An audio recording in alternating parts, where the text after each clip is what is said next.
A voteless people is a hopeless people. There's a tendency these days, especially among young people, to feel that their vote doesn't matter. Many young people are turned off by politics as usual. They're disillusioned and complacent. Maybe there's a feeling that their rights and privileges will always be there for them. But the men who founded Alpha Phi Alpha and your grandparents know better. To not vote is to make a mockery of the sacrifice of the people who fought for your rights. Countless Americans, many of whom are proud to call themselves Alphas. Those of you here tonight, you know how important it is to vote. But you need to tell your friends and your acquaintances to get out and vote. And for those who aren't registered, you need to get them registered to vote. You also know that if nothing changes, nothing changes. And that if you want to bring about change, you have to vote to bring about that change. Because as Einstein said, the definition of insanity is doing the same thing over and over again and expecting a different result. Look, it's pretty simple. If you keep doing what you've always done, you'll keep getting what you always got. Now the pollsters and the political experts would tell me that no matter what my platform is, no matter what the track record of my opponent is, that many of you in this room aren't even going to consider voting for me because of the R next to my name. But I'm here to challenge that assumption.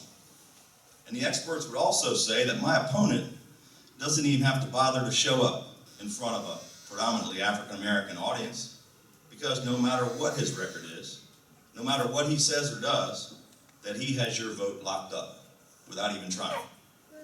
Look, I'll be the first to admit that many people in my party are unwilling to reach out to the black community about our ideas, about the promise of empowerment, economic freedom, and opportunity.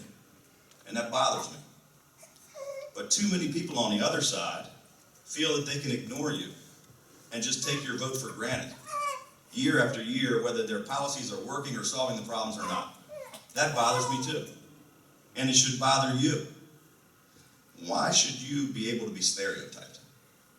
Why should one candidate or one party be able to just write you off and the other side just take you for granted? You should not allow anyone to ignore you. And you shouldn't let anyone take you for granted. Don't let anyone tell you that you're not important. Don't let anyone tell you that your vote doesn't matter. Don't let anyone tell you that you have to vote for or against someone just because of their party affiliation or the color of their skin. And don't let anyone tell you that you have to vote for a certain party or particular candidate just because of the color of your skin. A voteless people is a hopeless people. I implore you to get out and exercise your right and your obligation to vote. And I hope you'll encourage everyone you know to do the same. Thank you very much for thanks to the courageous efforts of some of the alphas that went before you, some of your fraternity brothers who came before you. Each and every one of you has the power and the freedom to have your own opinions, to make your own decisions, and to pick your own choices based on what you believe is best for your future and the future of our state and our nation. Thank you very much for giving me this opportunity to address you tonight. Thank you.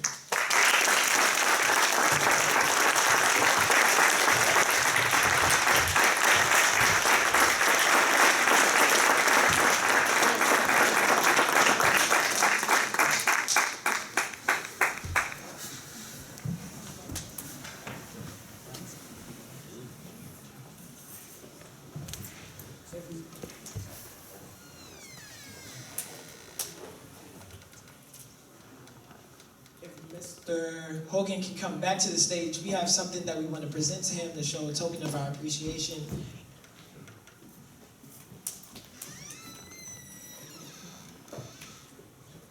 You know, you were a tough act to follow. This guy, he can speak, can't he?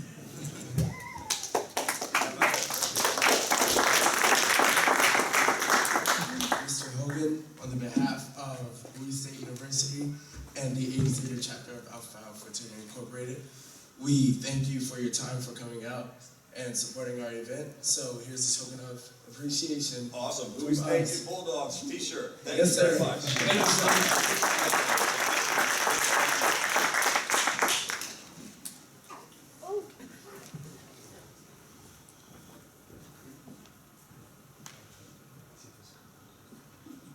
Mr. Hogan, are you gonna take some questions? If you want- if Can you you want take to, some sure. questions for us? Absolutely. I thought you would give me a award and send me out the door, but No, we're not gonna show I'm gonna take my t-shirt and go home. So I'm gonna ask the first question, but we're gonna open up the question to the audience. We're gonna have questions about how we as college students can get more involved in the democratic process. So my first question to you, Mr. Hogan, is how do we get our peers more interested in politics and more interested in the democratic process? Well, it's a great question. I mean, one of the things that I'm really concerned about, we had a primary election back in June, and the turnout was terrible. It was less than 20%. And as the delegate mentioned earlier, I think, the number of young people that came out was just very few. And it concerns me because, the people in this room, the young people in this room, I truly believe are our future. And it's a bright future, but they've got to care about what's going on in their state. You've got to get more involved. And opportunities like this, your fraternity, inviting people out, having candidate forums is one way. We've been really trying to get young people involved in our operation. We've got, through social media, we've engaged better than just about any candidate ever. We've got 760,000 people looked at our Facebook page in the past 7 days. More than all the candidates in both parties that running for every office in the state of Maryland added together. That's reached a lot of young people. We had 20 or 30 interns working in our campaign all summer, and we've got a new batch coming in now. We have plenty of opportunities. If there's anybody that's a political science major or history major or whatever it is that you're interested in, if you have an interest in politics, please get involved.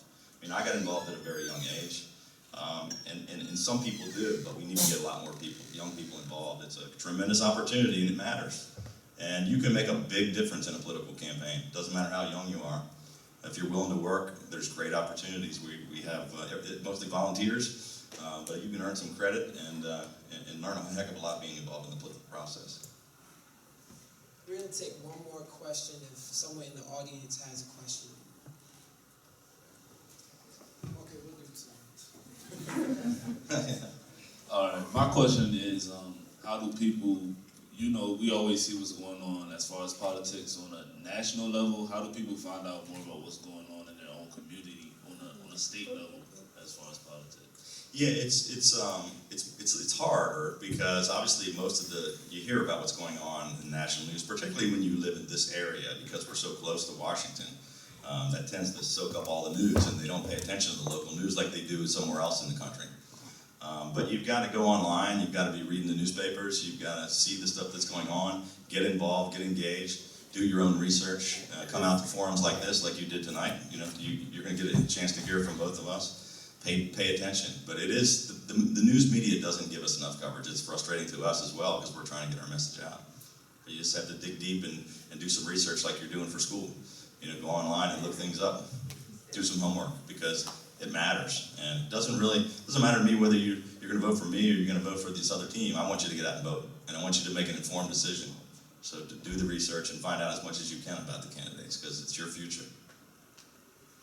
Yes, sir. Good evening. My name is Miguel, and I'm a brother of the A to Zeta chapter of Alpha Phi Incorporated. My question is, I understand the dichotomy between the rich and the poor and certain things that go on that may cause people to stray away from politics. But you mentioned some statistics that it shocked me. What would you say is the reason why Annapolis and politicians and why are they so far away from the people, and why are the statistics as bad as they are? Because this is Maryland, we're right next to DC, and there's so many great things going on in this area. Yeah, but it's a great question. I would say that there's a lot of reasons for it. It's really sad what's happened to our state. Most people aren't aware of it because these two questions put together, the news media is not paying enough attention. They're not telling you about what's going on locally, so you weren't aware of this. Our economy's in really bad shape. It's terrible. We talked about unemployment. Unemployment has doubled under this administration. We've lost 100,000 jobs, but if you're young or you're black, it's even worse. And if you're a young black male, the unemployment rate is more than twice as high. So there's serious issues out there. We've got a monopoly in Annapolis. And, you know, I happen to be a Republican, but I lead a nonpartisan organization. Half the people supporting me are Democrats. I'm not trying to change Maryland from a blue state to a red state. That's not gonna happen. I just want to bring some common sense and some balance to Annapolis. We have a monopoly that pretty much does whatever they want. Everybody's in the same party. And if you had all Republicans or all Democrats, it doesn't matter. You know, absolute power corrupts absolutely. And when you've got everybody going in the same direction, 71% of the people in Maryland think taxes are too high. 71%. But they voted for 40 more tax hikes. They don't care. What are they gonna do? Who's gonna stop us? That's sort of the attitude. We increased spending in Maryland by $10 billion, 36%. National Governors Association, bipartisan group made up of all 50 governors, said we increased spending at a rate higher than 46 other states. That only 3 states in the country did what we did. When we crush the economy like that, we have no revenues to pay for important services for the people that need them. If our economy keeps going down the tubes, the important things, like keeping college tuition affordable, like providing services to people who really need them, we're not gonna be able to do. We're gonna have no money left. Our state is on the verge of bankruptcy. And so that's why I'm running. I got so frustrated and fed up, that's why I decided to run. I know a lot of people thought I was crazy. A Republican running to Maryland, it's 2-to-1 Democrat, there's no Republicans. How can you do that? Well, guess what? The most recent polls show it's a dead heat for the first time since November of 2002. We're in a statistical tie right now. It's a toss-up. That's why it's really important that everybody thinks about their vote. The decision you make is going to have a lasting impact on the future of our state. Thank you all very, very much.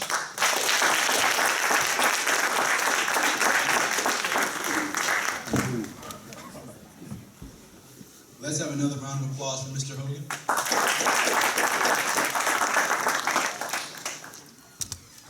Now to introduce our second keynote speaker, Brother Clavante Williams.